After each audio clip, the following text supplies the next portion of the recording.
उत्पल दत्त एक ऐसा कलाकार जिसकी कॉमेडी ने हर उदास चेहरे पर मुस्कान बिखेर दी। एक ऐसा शानदार इंसान जिसने अपने आसपास के लोगों की जिंदगी संवारने के लिए अपना सब कुछ दांव पर लगा दिया। ये वो जबरदस्त शख्सियत थे जिन्हें फिल्म इंडस्ट्री के लोग मिस्टर हरफन मौला कहकर पुकारते थे। लेखन हो, डायरेक्शन हो या फिर अभिनय हो, हर काम को पूरे परफेक्शन से किया करते थे उत्पल दत्त। अपना काम ये इतने जबरदस्त अंदाज में करते थे कि कई दफ़ा सरकारें तक इनसे घबरा जाती थी और इनके नाटकों को बैन कर देती थी। इन्हें जेल तक में डाला गया, लेकिन उत्पल दत्त कभी किसी ताकत के सामने नहीं झुके। 29 मार्च 1929 को उत्पल दत्त का जन्म बंगाल के बरिसल में हुआ था। बरिसल अब बांग्लादेश का हिस्सा है। इनके पिता का नाम गिरिजाराजन दत्त था। स्कूली पढ़ाई शिलोंग के सेंट एडमंड स्कूल से पूरी करने के बाद उत्पल दत्त ने कलकत्ता के सेंट लॉरेंस हाई स्कूल से 10वीं पास की। इसके बाद कलकत्ता यूनिवर्सिटी के सेंट जेवियर कॉलेज से इंग्लिश लिटरेचर में ऑनर्स किया।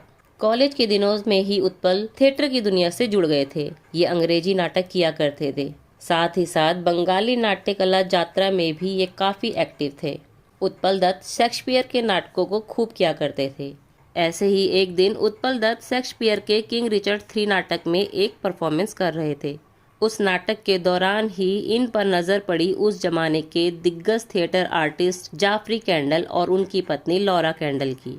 उन दोनों को ही उत्पल दत्त का काम बेहद पसंद आया और उन्होंने उत्पल दत्त को अपनी थिएटर कंपनी शेक्सपियराना में 2 साल का कॉन्ट्रैक्ट दे दिया। जाफरी कैंडल और लॉरा कैंडल की बेटी जेनिफर कैंडल से आगे चलकर शशि कपूर ने शादी की थी। उत्पल दत्त जाफरी कैंडल की नाटक कंपनी संग जुड़ गए, लेकिन देश आजाद होने के बाद जाफरी कैंडल भारत छोड़ वापस इंग्लैंड लौट गए तो उत्पल दत्त ने शेक्सपियराना का नाम बदलकर लिटिल थिएटर ग्रुप रख दिया। अगले 3 साल तक उत्पल दत्त अपनी इस नाटक कंपनी के जरिए दुनिया भर के मशहूर नाटककारों के नाटक परफॉर्म करते रहे और आखिरकार अपने कुछ साथियों के साथ मिलकर उत्पल दत्त ने इंडियन पीपल्स थिएटर एसोसिएशन यानी इप्टा की स्थापना की। हालांकि महज 2 साल के बाद ही किन्हीं वजहों के चलते इन्होंने खुद को इप्टा से दूर कर लिया। 40 के दशक तक उत्पल दत्त केवल थिएटर ही करते रहे। साथ ही कोलकाता के साउथ पॉइंट स्कूल में अंग्रेजी टीचर की हैसियत से ये नौकरी भी करते रहे। उत्पल दत्त में समाज के दबे कुचले लोगों के प्रति बेहद संवेदना थी। यही वजह है कि एक वक्त पर सामाजिक उत्थान के लिए इन्होंने थिएटर को एक बेहद सशक्त माध्यम बनाया।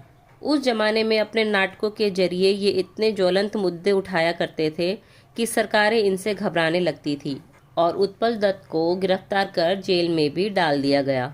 पूरे 7 सालों तक ये जेल में रहे। जेल से रिहा होने के बाद सन 1950 में उत्पल दत्त ने पहली दफा माइकल मधुसूदन नाम की फिल्म में एक्टिंग की। कुछ सालों तक बंगाली फिल्मों में काम करने के बाद आखिरकार इन्होंने हिंदी फिल्मों में काम करने का फैसला किया और ये मुंबई आ गए।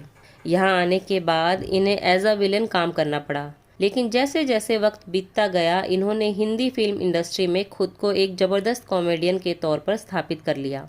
अपनी कॉमिक टाइमिंग, अपनी डायलॉग डिलीवरी के अंदाज और अपनी एकदम जुदा आवाज़ से इन्होंने अपनी एक ज़बरदस्त पहचान दर्शकों के बीच में स्थापित कर ली। कोई ये सोच भी नहीं सकता था कि ज़बरदस्त कॉमेडी करने वाला ये शख्स असल ज़िंदगी में एक बेहद संजीदा इंसान है। उत्पल दत्त अपने दोस्तों से अक्सर कहा करते थे कि संगीत में तो केवल 7 सुर होते हैं, लेकिन भगवान ने मेरे गले में जो वोकल कॉर्ड दी है उसमें ढेर सारे सुर हैं, तभी तो मैं एक डायलॉग बोलते समय कई तरह की आवाज़ें निकाल पाता हूँ। उत्पल दत्त हमेशा अपने दोस्तों से कहते थे कि एक कॉमेडियन की ये जिम्मेदारी होती है कि वो खुद को और अपनी कॉमेडी को हमेशा वल्गैरिटी से बचाकर रखे। खुद अपनी फिल्मों में उत्पल दत्त साहब ने हमेशा इस बात का ध्यान रखा। उन्होंने हमेशा साफ सुथरी कॉमेडी ही की। उत्पल दत्त की निजी जिंदगी के बारे में बात करें तो साल 1960 में इन्होंने शोभा सेन के साथ शादी की थी। शोभा सेन कई नाटकों और फिल्मों में इनके साथ काम कर चुकी थी। उत्पल दत्त और शोभा सेन की एक बेटी है जिनका नाम है विष्णुप्रिया। विष्णुप्रिया दिल्ली की जवाहरलाल यूनिवर्सिटी में थिएटर हिस्ट्री की प्रोफेसर है। बात अगर उत्पल दत्त को मिले अवार्ड के बारे में करें तो गोलमाल, नरम गरम, रंग बिरंगी के लिए इन्हें फिल्म फेयर बेस्ट कॉमेडियन का अवार्ड दिया गया। उत्पल दत्त को खाने पीने का बेहद शौक था। वो अक्सर अपने दोस्तों से कहते भी थे कि जब वो तरह तरह के खाने देखते हैं तो उन्हें लगता है जैसे उनकी ज़िंदगी बहुत ही खूबसूरत है। उत्पल दत्त भारत के हर क्षेत्र का खाना पसंद करते थे। उन्हें मीठा खाना बेहद पसंद था। साथ ही तीखे और मिर्च से भरे खानों को भी वो खूब चाहते थे। लेकिन बेहिसाब खाने पीने की उनकी इसी आदत ने आखिरकार उनसे दुश्मनी कर ली। जिंदगी के आखिरी दिनों में उत्पल दत्त बहुत ज्यादा बीमार हो गए थे। कई बीमारियों ने उनके शरीर को अपनी चपेट में ले लिया था। खाने पीने की अनियमित आदतों का सबसे बुरा असर उनकी किडनी पर पड़ा था। एक वक्त ऐसा भी आया जब उत्पल दत्त को डायलिसिस के सहारे खुद को जिंदा रखना पड़ रहा था। वक्त जैसे जैसे गुजर रहा था, जिंदगी भी वैसे वैसे उत्पल दत्त से दूर जा रही थी। 19 अगस्त 1993 को कोलकाता के SSKM हॉस्पिटल से डायलिसिस कराकर उत्पल दत्त घर आए ही थे कि इन्हें एक बहुत तेज दिल का दौरा पड़ा और उत्पल दत्त इस दुनिया को छोड़कर हमेशा के लिए चले गए। फिल्म इंडस्ट्री सहित देश भर में उनके चाहने वाले अफसोस में डूब गए। उत्पल दत्त तो अब इस दुनिया में नहीं है, लेकिन उनकी फिल्में हमेशा उन्हें इस दुनिया में जिंदा रखेगी।